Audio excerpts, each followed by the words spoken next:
यस्य स्मरणमात्रेण जन्मसंसार बंधनात् विमुच्यते। नमस्तस्यै विष्णवे प्रभविष्णवे। गुरुर्ब्रह्मा गुरुर्विष्णु गुरुर्देवो महेश्वरः। गुरुस्साक्षात् परब्रह्म तस्मै श्री गुरवे नमः।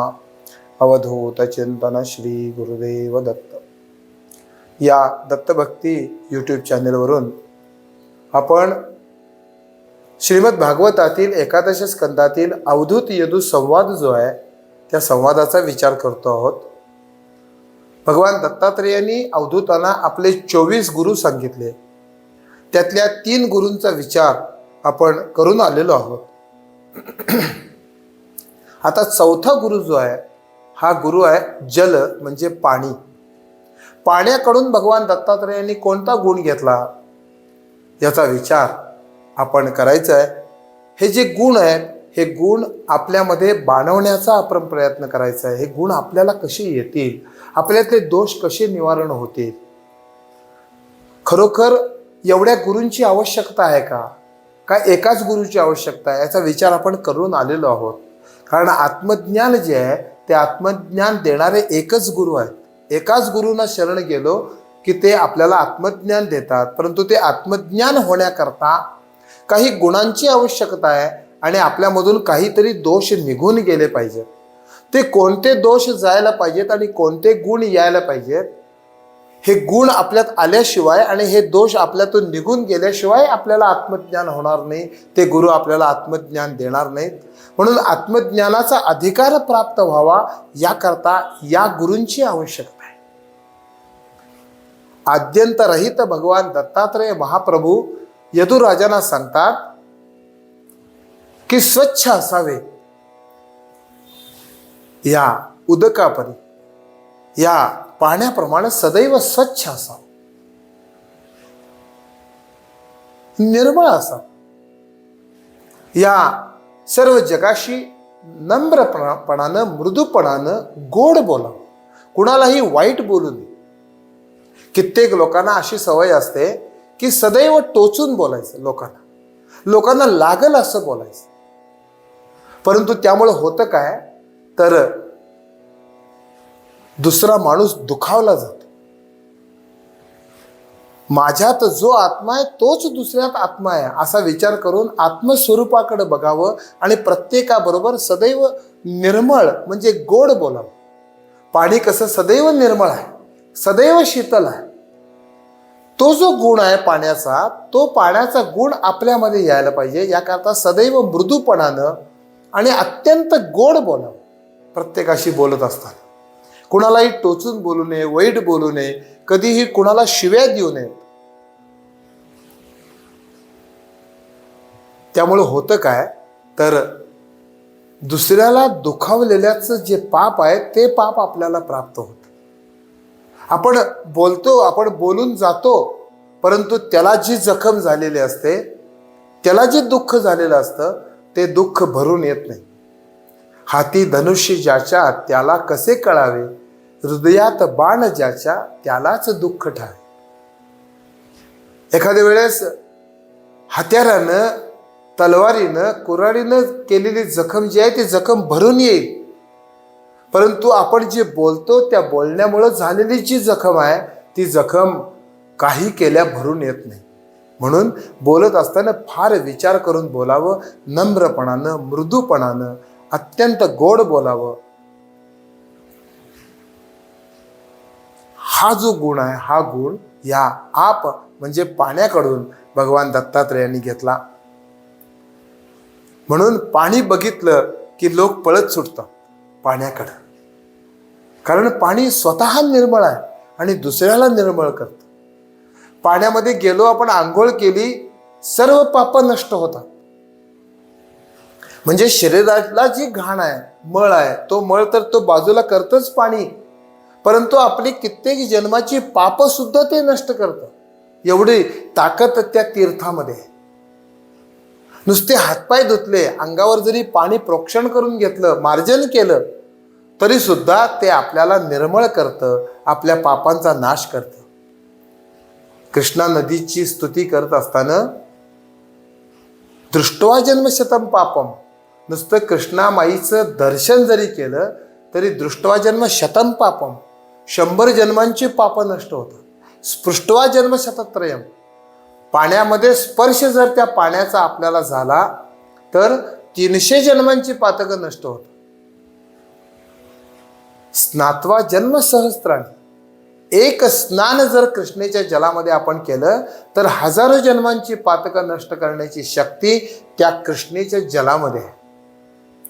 ह्या ज्या नद्या आहेत, नर्मदा नदी असेल, गंगा नदी असेल, यमुना नदी असेल, या नद्या कशा आहेत तर पाप नष्ट करणारे.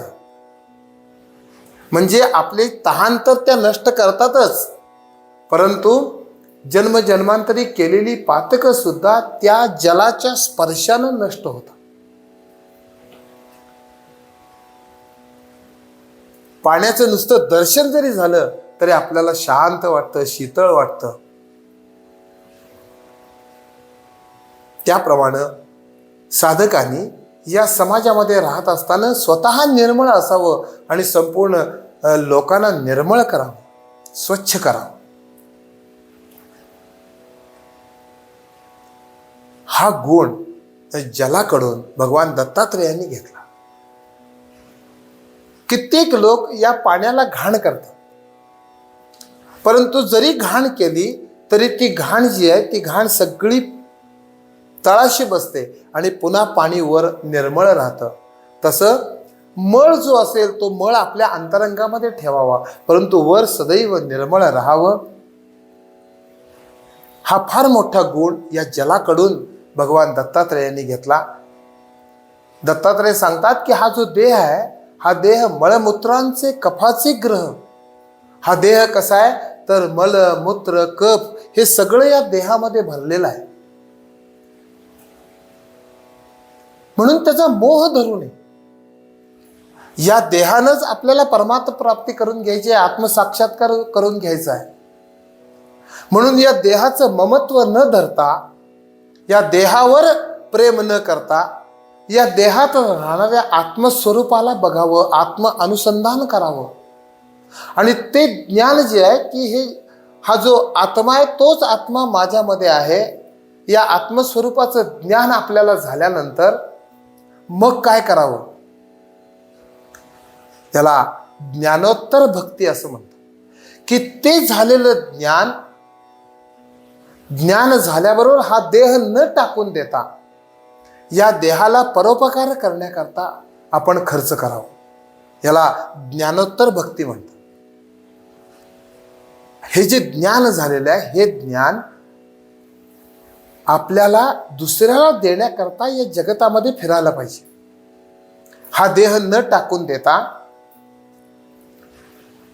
ज्ञान येता हातासी कृतार्थ ये तयासी तरी न टाकी देहासी राखी लोकासी तारावया. लोकांना तारण्याकरता हा देह आपण वापरावा. या समाजामध्ये फिरावं. आपल्याला जो आनंद झालेला आहे, आपण जे ज्ञान मिळवलेलं आहे हे ज्ञान लोकांना सांगावं. लोक शिक्षण करण्याकरता हा देह आपण खर्च करावा. परमहंस परिव्राजकाचार्य श्रीमद वासुदेवानंद सरस्वती स्वामी महाराजांनी 23 चातुर्मास केले. या संपूर्ण भारत देशामध्ये फिरलेले आहेत. कित्येक लोकांना तारलेलं आहे, कित्येक लोकांना मंत्र दिले, कित्येक लोकांना परमार्थ मार्गाकडे वळवलं. याला ज्ञानोत्तर भक्ती असं म्हणतात. तर ज्ञान झाल्यानंतर केली जाणारी भक्ती, ज्ञानाकरता केली जाणारी भक्ती वेगळी आणि ज्ञान झाल्यानंतर केली जाणारी भक्ती वेगळी. जोपर्यंत साधक अवस्थेमध्ये अजून ज्ञान प्राप्त झालेलं नाही आहे त्याकरता जी भक्ती करतात त्याला ज्ञानपूर्व भक्ती असं म्हणतात. त्यावेळेला एकांतात राहायचं आहे, लोकांच्या समाजापासून वेगळं अलिप्त राहायचं आहे, जंगलामध्ये राहायचं आहे आणि उपासना करायची. परंतु ते ज्ञान जेव्हा प्राप्त होईल त्यावेळा मात्र एकांतात बसायचं नाही, त्यावेळा लोकांतात यायचं. आपल्याला जे ज्ञान झालं ते वाटायचं. ज्ञानेश्वर माऊलींच्याकडे बघा, तुकाराम महाराजांच्याकडे बघा. गाथा कशा करता लिहिली, ज्ञानेश्वर माऊलींनी ज्ञानेश्वरी कशा करता लिहिली. त्यांना आत्मसाक्षात्कार झालेला आहे, परंतु तोच झालेला आत्मसाक्षात्कार लोकांना सांगण्याकरता ते समाजात आलेले आहेत. वासुदेवानंद सरस्वती स्वामी महाराजांचं जर उदाहरण घेतलं तर भगवान दत्तात्रयांच्या आज्ञेने फिरलेले आहेत. 3 दिवस एका ठिकाणी राहायचं नाही. पायात अनवाणी पायानं चालायचं. अत्यंत कठोर उपासना केलेली आहे आणि लोकांचं कल्याण केलेलं आहे. आपल्या अभंगांनी, आपल्या ग्रंथांनी जेवढं जास्तीत जास्त ज्ञान लोकांना देता येईल तेवढं ज्ञान यांनी दिलेलं आहे. आता दत्तमहात्म्याच्या आधारानं आपण हे दत्तात्रयांचे 24 गुरु, दत्तात्रयांनी ज्या 24 गुरूंच्याकडून गुण घेतले त्याचा आपण विचार या स्वामी महाराजांच्या दत्तमहात्म्यावरूनच करतो आहोत.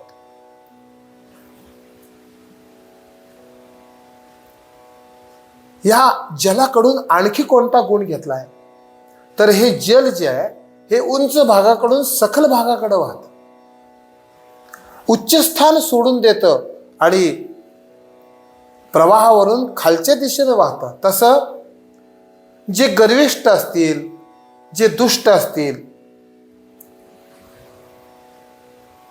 त्यांच्याकडं लक्ष देऊ नये, परंतु जे नम्र असतील, लीन असतील त्यांच्यावर कृपा करावी. ज्याप्रमाणे पाणी वाहताना मोठमोठे वृक्ष असतात, ते वृक्ष समूळ उन्मळून पडतात, पाण्याबरोबर वाहून जातात, परंतु जे लवाळी असतात ते अत्यंत नम्र असतात, ते पाणी त्यांना सांभाळतं, परंतु उन्नत वृक्षांना ते पाण्याबरोबर वाहून घेऊन जातं. तसं यदा यदा हि धर्मस्य ग्लानिर्भवति भारत अभ्युत्थानव धर्मस्य तदात्मानं सृजाम्यहम. देव भगवद्गीतेमध्ये सांगतात की परित्राणाय साधूनां विनाशाय च दुष्कृतां धर्म संस्थापनार्थाय संभवामी युगे युगे. साधूंचं रक्षण करण्याकरता आणि जे दुष्ट प्रवृत्तीचे लोक आहेत, राक्षसी प्रवृत्तीचे लोक आहेत, या लोकांच्या नाशाकरता मी अवतार घेतो. तसं साधकांनी ज्ञान प्राप्त झाल्यानंतर या दुष्टांचा नाश करावा. कित्येक ऋषी मुनी अशा राक्षसांना, अशा दुष्ट लोकांना शाप द्यायचे, जाळून भस्मसात करायचे, परंतु जे नम्र असतील, जे धर्माप्रमाणे वागणारे असतील त्यांच्यावर मात्र वर देऊन कृपा करायची. तसंच साधकांनी या जलाप्रमाणे सदैव स्वच्छंद वाहावं, एका ठिकाणी राहू नये. नदी कशी वाहत जाते तसं वाहत राहावं. दोन्ही बाजूच्या, दोन्ही काठावरच्या लोकांना सुजलाम सुफलाम करत करत नदी वाहत असते, दुसऱ्यावर सदैव परोपकार करत असते. सगळ्यांचा मळ जो आहे तो मळ आपल्यामध्ये ठेवून घेते, तळाला ठेवून घेते, परंतु सर्वांना निर्मल अशा प्रकारचं जल देते. तसं साधकांनी समाजामध्ये राहत असताना जो मळ आहे तो मळ आपल्यामध्ये ठेवून घ्यावा, परंतु सगळ्यांना देताना हे जलाप्रमाणे हे जे ज्ञान आहे हे ज्ञान सदैव दुसऱ्याला वाटतं. असा फार मोठा गुण या जलाकडून घेतलेला आहे.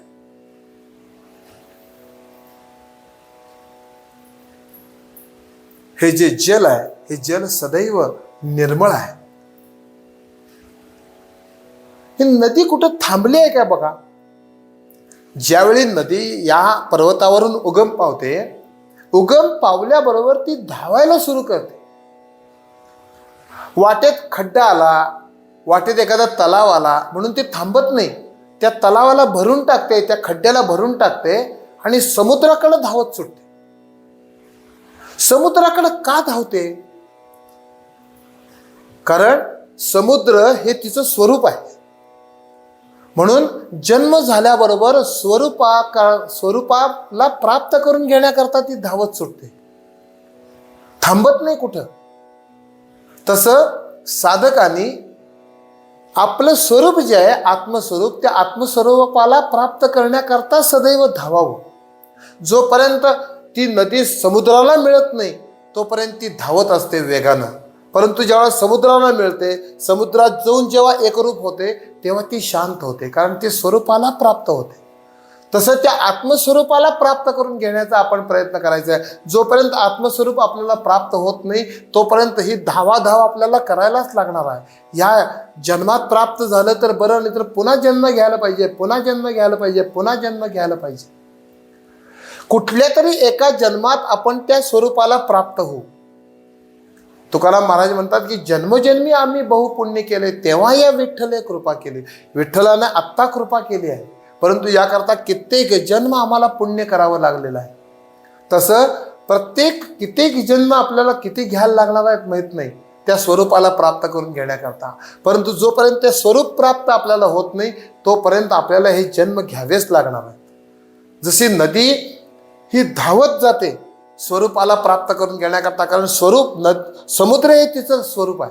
त्या स्वरूपामध्ये जोपर्यंत ती प्राप्त होत नाही, समुद्राला जोपर्यंत ती मिळत नाही तोपर्यंत ती वाहत जाते. तसं जीव त्या स्वरूपाला, आत्मस्वरूपाला जोपर्यंत प्राप्त होत नाही तोपर्यंत त्याला या जन्म मृत्यूच्या फेऱ्यामध्ये फिरावंच लागणार आहे. म्हणून हा जो गुण आहे हा गुण आपल्याला घ्यावा, ते आत्मस्वरूप आपण प्राप्त करून घ्यावं, त्या आत्मस्वरूपाचं अनुसंधान सदैव आपलं असावं. याकरता जल म्हणजे पाण्याला भगवान दत्तात्रेयांनी गुरु करून घेतलेलं आहे. हे 24 गुरु एवढ्याच करता दत्तात्रेयांनी सांगितलेले आहेत की दत्तात्रेय महाप्रभूंना ह्या 24 गुरूंनी एवढे गुण दिलेले आहेत. तसे हे गुण आपल्यामध्ये कसे येतील याचा विचार आपण सदैव करावा.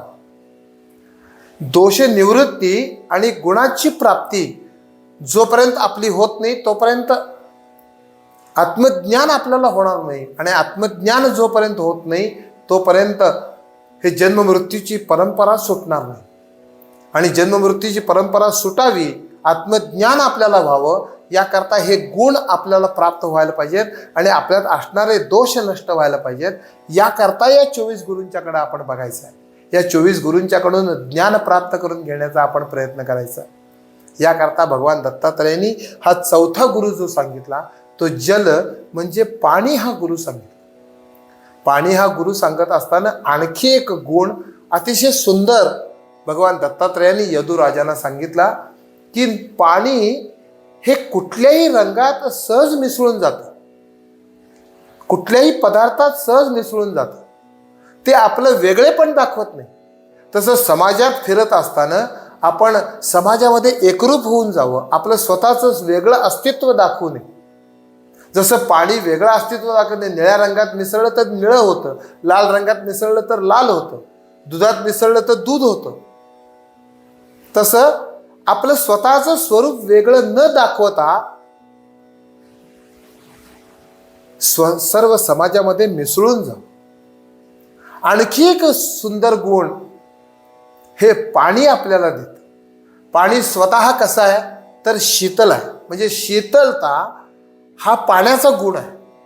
समजा पाण्याला आपण गरम करायला अग्नीवर ठेवलं तर अग्नीमुळं पाणी गरम होईल, परंतु अग्नीवरून काढून ठेवल्यानंतर थोड्या वेळानं ते पुन्हा शांत होतं, शीतल होतं, थंड होतं, कारण थंडपणा हा पाण्याचा गुण आहे.